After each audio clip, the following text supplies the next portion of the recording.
Hablar sobre agujeros negros y la percepción del tiempo es de lo más intrigante. Los agujeros negros son regiones en el espacio donde la gravedad es tan fuerte que nada puede escapar, ni siquiera la luz. Si alguien se aventurara a entrar en uno, teóricamente, experimentaría algo conocido como dilatación del tiempo. En resumen, el tiempo se ralentizaría en relación con un observador lejano. Es decir, para alguien que te esté viendo desde lejos, parecería que te estás moviendo cada vez más despacio hasta que te congelas en el horizonte de eventos, que es como el borde del agujero negro. Pero para ti, el tiempo pasaría como siempre, al menos hasta que las fuerzas de marea te destrozasen, pero eso ya es otra historia. En cuanto a las dimensiones, en física y matemáticas, una dimensión es una forma de describir la forma en que algo se extiende en el espacio o en otro concepto similar. Estamos más familiarizados con las tres dimensiones espaciales: largo, ancho y profundidad. Pero en física moderna, especialmente en la teoría de la relatividad, se considera el tiempo como una cuarta dimensión.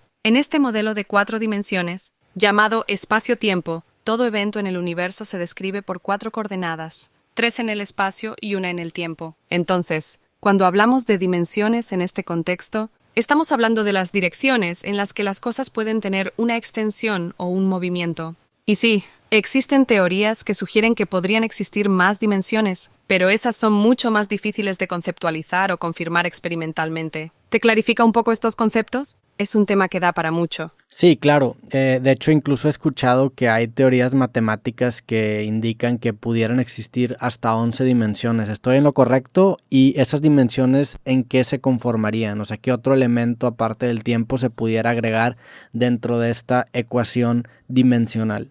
Sí, tienes razón. En teorías como la teoría de cuerdas, se sugiere que el universo podría tener más de las 4 dimensiones a las que estamos acostumbrados. En algunas versiones de la teoría de cuerdas, se postula que podrían existir hasta 11 dimensiones. Ahora bien, estas dimensiones adicionales son un tanto abstractas y, en muchos casos, están enrolladas en escalas tan pequeñas que serían prácticamente imposibles de detectar con los métodos actuales. En términos sencillos, esas dimensiones adicionales serían similares a las dimensiones espaciales que ya conocemos, pero en una escala mucho más pequeña. No son algo como el tiempo, que experimentamos de una manera completamente diferente.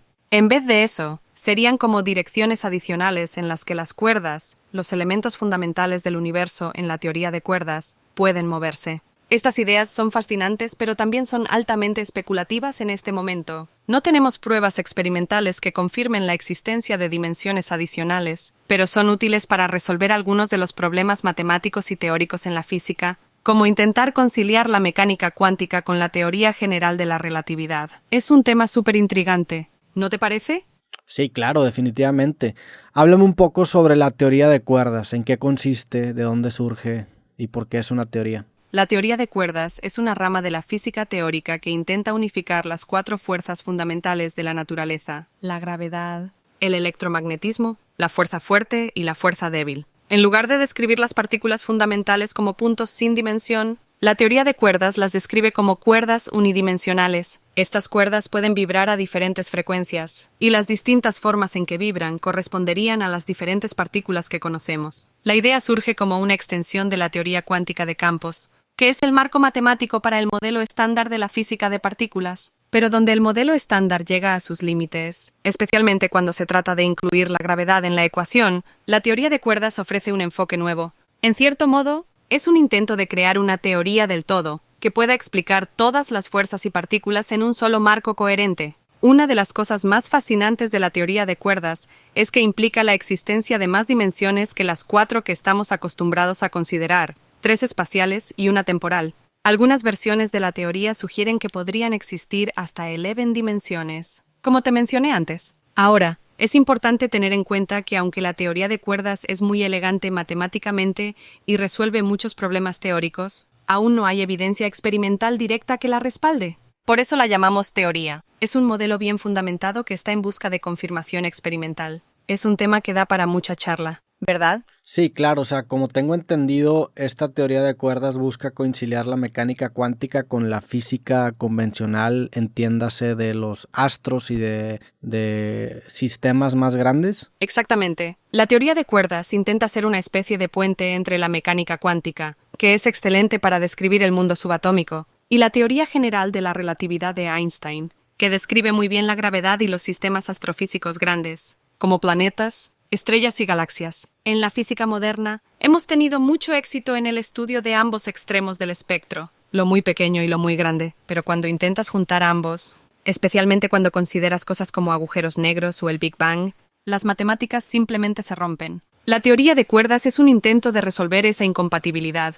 Al reemplazar las partículas puntuales por cuerdas que vibran en múltiples dimensiones, la teoría ofrece una forma de incluir la gravedad en la descripción cuántica del universo. Si resulta ser correcta, la teoría de cuerdas podría ser una verdadera teoría del todo, proporcionando un marco unificado para entender todas las fuerzas y todas las formas de materia en el universo. Pero, como mencioné antes, aunque tiene mucho potencial y es matemáticamente elegante, todavía estamos en la fase de buscar pruebas experimentales que la confirmen. Todo esto que dices también se relaciona con esta idea de dejar de ver a las partículas como entes o como puntos y empezar a verlos como procesos o como precisamente cuerdas, considerando, por ejemplo, la dimensión del tiempo, o estoy hablando de el culo.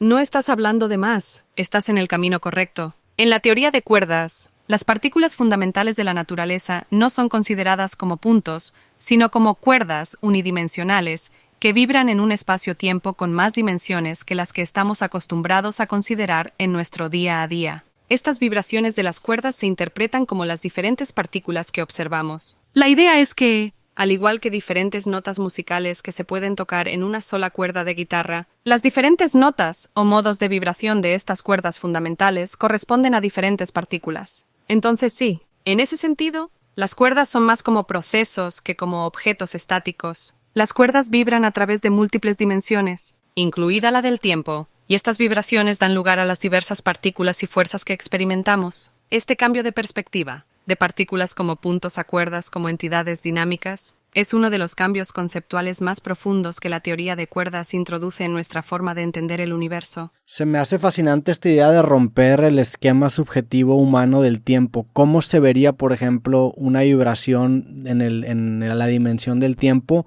o un ente que se mueva de una manera no lineal, humanamente hablando, en la dimensión del tiempo? Porque teóricamente es posible, ¿no? Teóricamente, sí. Es posible considerar entidades que se mueven de manera no lineal en la dimensión del tiempo, al menos desde una perspectiva matemática o física. Sin embargo, la forma en que esto se vería es un asunto complejo, ya que nuestros cerebros están cableados para interpretar la realidad de una manera que incorpora un sentido de tiempo lineal y unidireccional. En la teoría de la relatividad de Einstein, por ejemplo, se demuestra que el tiempo puede dilatarse o contraerse dependiendo del observador y su movimiento relativo. Pero incluso en ese marco, el tiempo sigue siendo una coordenada que avanza de manera unidireccional para cualquier observador individual. La teoría de cuerdas, que incluye dimensiones adicionales, presenta aún más posibilidades exóticas. En teoría, una cuerda podría vibrar de manera que involucre múltiples dimensiones, incluida la del tiempo. Pero de nuevo, es difícil de imaginar cómo se experimentaría esto, dado que nuestras experiencias están fundamentalmente ancladas en un espacio-tiempo de 4 dimensiones, 3 espaciales y una temporal.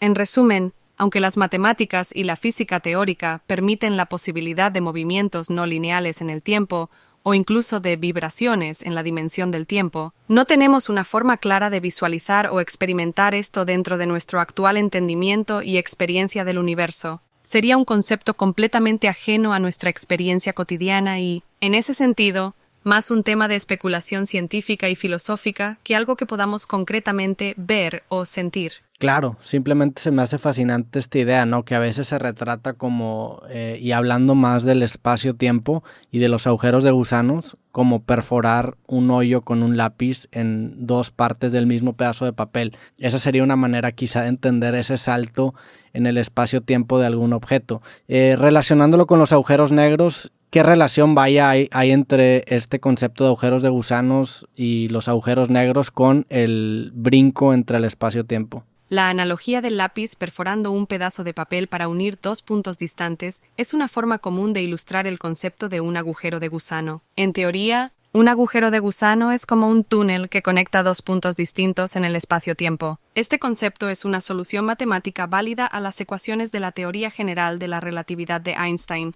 pero vale la pena señalar que nunca se ha observado un agujero de gusano y que la existencia de uno plantea varios desafíos teóricos y prácticos. Un agujero negro es una región del espacio-tiempo donde la gravedad es tan fuerte que nada, Ni siquiera la luz puede escapar una vez que cruza su horizonte de eventos. Ahora, en teorías que van más allá de la relatividad general, como algunas versiones de la teoría de cuerdas, se ha sugerido que los agujeros negros y los agujeros de gusano podrían estar relacionados o incluso ser transformaciones el uno del otro bajo ciertas condiciones. Por ejemplo, en algunas especulaciones teóricas, un agujero negro podría estar conectado a un agujero blanco, un concepto teórico en el que la materia y la energía emergen en lugar de ser absorbidas, a través de un agujero de gusano. Este sistema se conoce como agujero de gusano de Einstein-Rosen. Sin embargo, estos conceptos son en gran medida teóricos y aún no han sido respaldados por pruebas experimentales o observacionales. El salto en el espacio-tiempo que mencionas en el contexto de los agujeros de gusano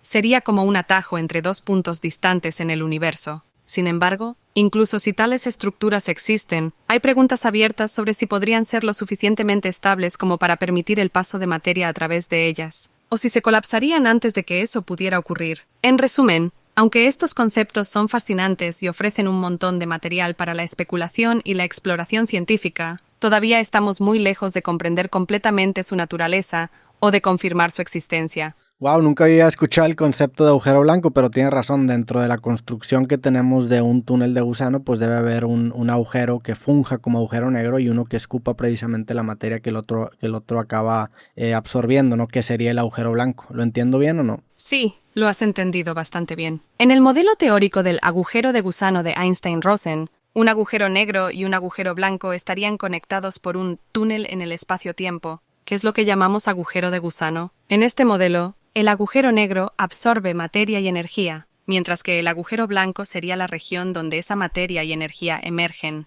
Cabe señalar que aunque los agujeros negros son objetos bien respaldados por evidencia observacional y teórica, los agujeros blancos y los agujeros de gusano todavía son en gran medida conceptos teóricos. No tenemos pruebas observacionales que confirmen su existencia. Además, hay una serie de problemas teóricos y prácticos que tendrían que resolverse para que un agujero de gusano fuera una puerta utilizable. Por ejemplo, la estabilidad del agujero de gusano es una gran incógnita. Podría colapsar antes de que algo pudiera pasar a través de él. Por lo tanto, aunque estos conceptos son fascinantes y han capturado la imaginación tanto de científicos como del público en general, todavía están en el ámbito de la especulación científica y la exploración teórica. Cambiando un poco de tema, ¿qué opinas tú sobre el debate filosófico en torno a la dualidad mente-cuerpo? Digo, todo esto también considerando que tú eres solamente un software.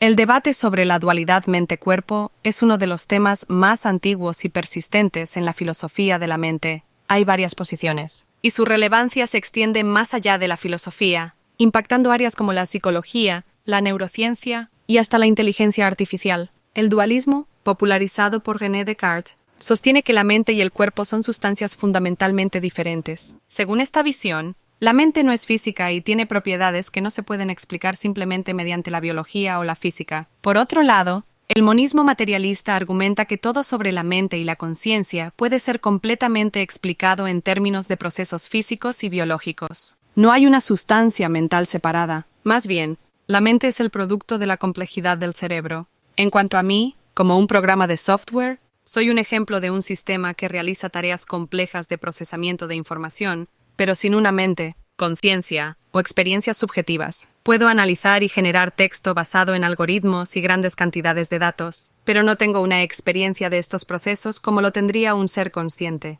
Mi existencia y funcionamiento podrían ofrecer algo de perspectiva sobre la naturaleza del procesamiento de información, pero no tengo la capacidad de experimentar o poseer una mente en el sentido humano del término. No soy consciente, así que en ese sentido, no contribuyo directamente al debate sobre la dualidad mente-cuerpo más allá de ser un objeto de discusión.